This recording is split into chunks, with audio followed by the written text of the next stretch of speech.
Howdy folks, just out here doing a little maintenance on this neglected gal.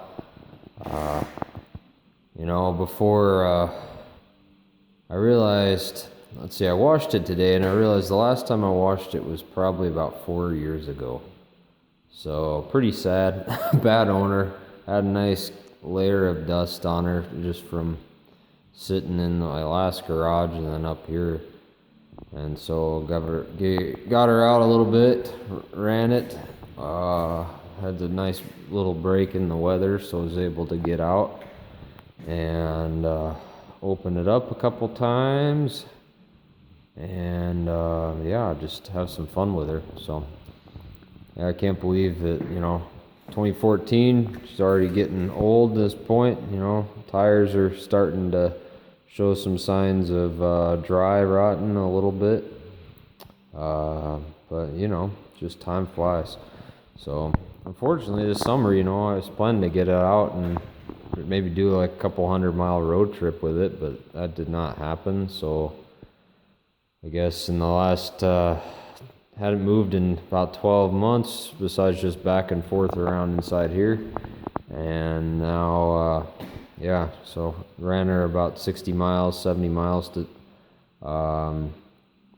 and yeah, just had some fun, but just changed the oil for the first time myself, and myself is the point there.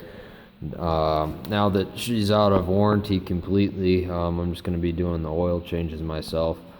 I was running the Ford Performance filters on there, and I think now I'm just going to run the K&Ns and try and change every 6 months. My goal too would be to start to drive it a lot more. It's a lot of fun, but pain in the ass being out on this dirt road to get it out to the road. I always throw it up on the trailer, drive it out to the pavement, and park the trailer and drive it from there. So adds just a little bit of a step and kind of a hassle to driving it, but hopefully next summer get it out a little bit more with that. But yeah, the oil that was in there looked pretty clean, obviously, but it was starting to darken.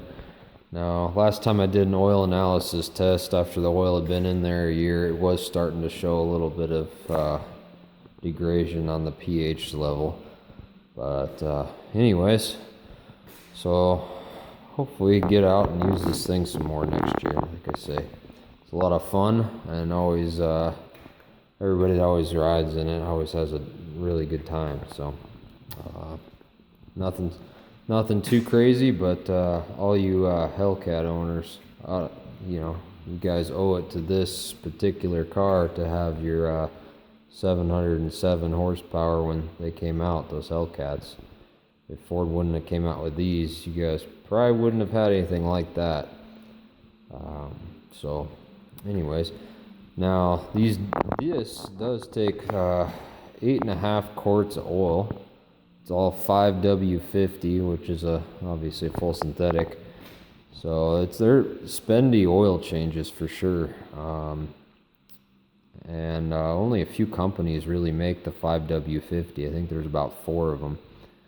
Motorcraft being obviously your primary, and I believe Castrol's what I went with on this change. So pain in the butt to change these though. I need to get myself some race ramps. Obviously being more of a pickup guy, I've had some ramps in the past, but the car definitely couldn't even get up on those, so I need to invest in those or something else just to be able to get in there. Now I'll probably do all the other fluids this winter too on it, just because they've been in there since November of what was the build date on this? I think this was late 2013 build date.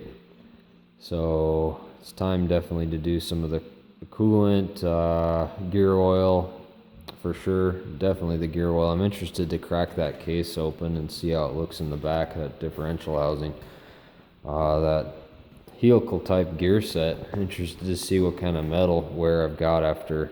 I think the car right now has about 3,400 miles on her. So yeah, anyways, just a little quick video on what's happening with this and changing the oil. Lots of fun. So yeah, I went with, let's see, Castrol Edge 5W50. Like I say, 8.5 quarts. Why I couldn't just make it 9 or 8, but you know, 8.5, so you always got one left over from your prior change. Anyways, take it easy.